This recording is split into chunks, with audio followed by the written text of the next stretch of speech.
નમસ્કાર મિત્રો, મારી યુટ્યુબ ચેનલમાં તમારું સ્વાગત છે। આજે આપણે વાત કરવાના છીએ પોરબંદરના ચોકમાં બ્રાહ્મણ અને મહારાજા સાથે બનેલી સત્ય ઘટના છે કે છગનભાઈ તમને રાજ તરફથી અત્યારે જ હજુર પેલેસના દરબારમાં હાજર થવા ફરમાન છે।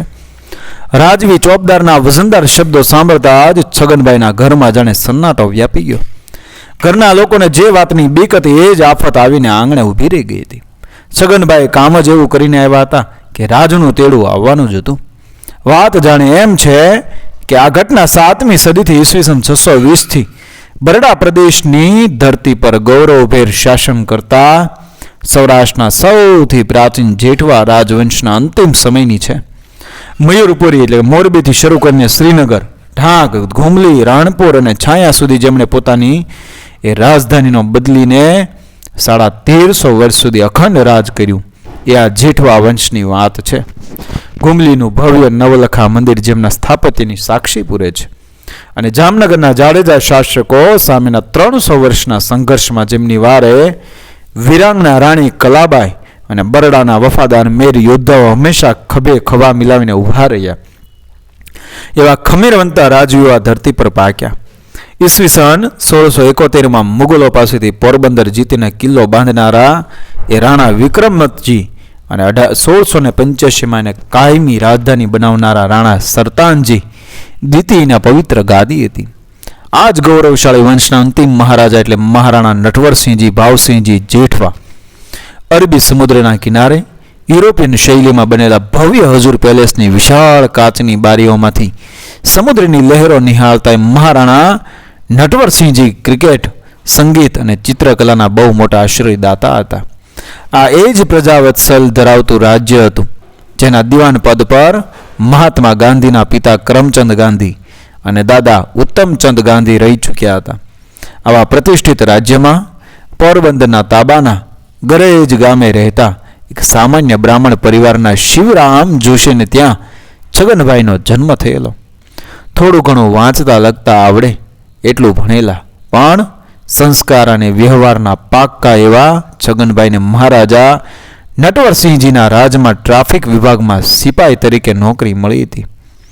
એક દિવસ ધોમધકતા તાપમાં છગનભાઈ પોરબંદરના હૃદય સમાન સુદામા ચોકમાં પોતાની ફરજ બજાવી રહ્યા હતા। બરાબર એ જ સમયે હજુર પેલેસમાંથી મહારાજા નટવરસિંહજીનો શાહી કાફલો નીકળ્યો। સામાન્ય રીતે રાજનો કાફલો નીકળે એટલે ગમે તેવો મોટો અધિકારી હોય તો એ સામાન્ય જનતાને રોકીને એ રાજના વાહનોને પહેલા રસ્તો કરી આપે, પણ આ તો છગનભાઈ એમણે જોયું કે સામાન્ય જનતા પોતાની લાઈનમાં શિસ્તબદ્ધ ઊભી છે એટલે એમણે સહેજ પણ ખચકાયા વગર હાથ લાંબો કરીને ખુદ રાજના કાફલાને જ રોકી દીધો। કાફલાના ઘોડા અને ગાડીઓ ત્યાં જ થંભી ગયા। છગનભાઈએ સામાન્ય નાગરિકોનો કાયદેસરનો વારો આવ્યો ત્યારે એમને જવા દઈ અને એ પછી જ રાજના કાફલાને એ જવા દીધો। ગાડીમાં બેઠેલા ખુદ મહારાજા નટવરસિંહજી આ દ્રશ્ય જોઈ રહ્યા હતા। એમણે નવાઈ પામીને બાજુમાં બેઠેલા દિવાનને પૂછ્યું કે દિવાન સાહેબ, આ કોણ જુવાન છે જેને ખુદ જેઠવા વંશના શાહી રથને રોકવાની હિંમત કરી? દિવાન સાહેબે તત્કાલ તપાસ કરાવીને કીધું કે અન્નદાતા, આ ટ્રાફિક સિપાઈ છગનભાઈ છે, ગેરેજ ગામના એ શિવરામ જોશીનો દીકરો છે। મહારાજે ગંભીર અવાજે આદેશ આપ્યો, એને કહો કે કાલે સવારે રાજ દરબારમાં હાજર થાય। અત્યારે ઘરમાં પત્ની અને માતા રડી રહ્યા હતા પણ છગનભાઈના ચહેરા પર લેશ માત્ર ભય નહોતો। એમણે પત્નીના ખભે હાથ મૂકીને શાંત અવાજે કીધું કે તમે ચિંતા શું કામ કરો છો? મેં ક્યાં કોઈ ચોરી કરી, લૂંટ કરી છે? મેં તો મારી ફરજ બજાવી છે। કાયદો અને વ્યવસ્થા સામે સામાન્ય માણસ હોય કે ખુદ રાજવી હોય, મારા માટે તો બંને સરખા છે અને કદાચ મને આના હાટું સજા મળશે ને તોય હું હસતા મુખે સ્વીકારી લઈશ, પણ ખોટું તો નહીં જ કરું। મારા માટે મારી નિષ્ઠા અને ફરજ આ રાજથી પણ ઉપર છે। બીજે દિવસે સવારે હજુર પેલેસનો ભવ્ય દરબાર હોલ ભરાયો હતો। દિવાલો પર જેઠવા વંશના પૂર્વજોના ચિત્રો લટકતા હતા અને 106 ગામના પ્રતિનિધિઓ તથા સામંતો હાજર હતા। છગનભાઈ દરબારની વચ્ચે આવીને ટટ્ટાર ઊભા રહ્યા। સૌરાષ્ટ્રના ગરવા નરેશ મહારાજા નટવરસિંહજીએ એ સિંહાસન પરથી ઘેઘુર અવાજે પૂછ્યું કે છગનભાઈ, ગઈકાલે સુદામા ચોકમાં તમે રાજના કાફલાને રોકી રાખવાની ધૃષ્ટતા કરી. છગનભાઈએ નમ્રતાથી પણ આંખમાં આંખ પરોવીને કીધું, હા મહારાજ, ગુસ્તાખી માફ, પણ મેં એવું કર્યું છે. મહારાજે પૂછ્યું, કેમ? તને રાજનો ડર નથી ન લાગ્યો? ત્યારે છગનભાઈએ જે જવાબ આપ્યો એ ઇતિહાસના પાને એ લખવા જેવો હતો કે બાપુ, કાયદો અને વ્યવસ્થા તો આ રાજના દરેક નાગરિક માટે સમાન હોવા જોઈએ ને. જે ન્યાય 1663 ચોરસ કિલોમીટરમાં ફેલાયેલી આખી પ્રજાને લાગુ પડે એ જ ન્યાય રાજવીને પણ શોભે. મારી ફરજ સામે મારે મન રાજ પણ એ જ છે અને રંગ પણ એ જ છે. મેં તો બસ મારી નોકરીની વફાદારી નિભાવી છે. છતાંય જો મારા તરફથી કંઈ ઓછું આવ્યું હોય તો જે આપો એ સજા મને મંજૂર છે.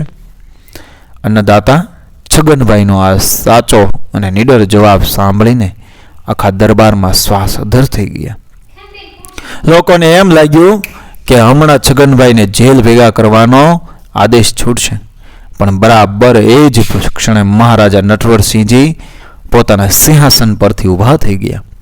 એમના ચહેરા પર ક્રોધને બદલે એક અદ્ભુત સ્મિત હતું. મહારાજા ગર્વથી બોલ્યા, વાહ છગનભાઈ, વાહ, અદ્ભુત. બસ હું આ જ જોવા માંગતો હતો.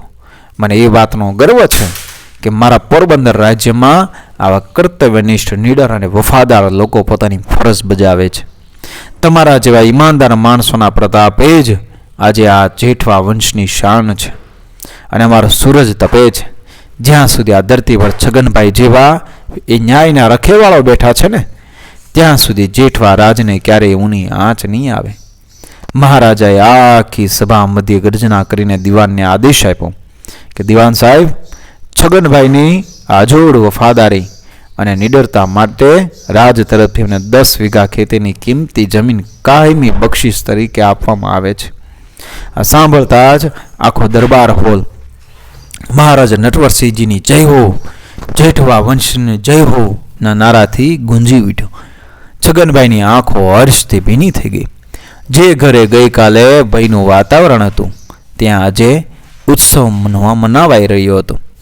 અંતર્ધ્વનિ છે મિત્રો કે ભણતર ભલે ઓછું હોય સાહેબ, પણ જો માણસના લોહીમાં વફાદારી ને સંસ્કાર હોય ને તો એ ખુદ રાજાની સામે પણ ઝૂક્યા વગર પોતાની ફરજ પર એ અડીખમ ઊભો રહી શકે છે.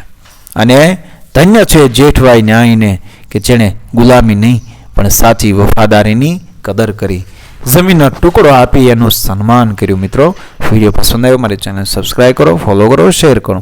મળીએ આવી જ ઘટનાને પ્રેરણાદાયક વાર્તાઓ સાથે આગળના વિડીયોમાં. બન્યા રહેજો મારી ચેનલ સાથે. મળીશું આગળના વિડીયોમાં. જય મા ભવાની, રાધે રાધે, જય શ્રી કૃષ્ણ.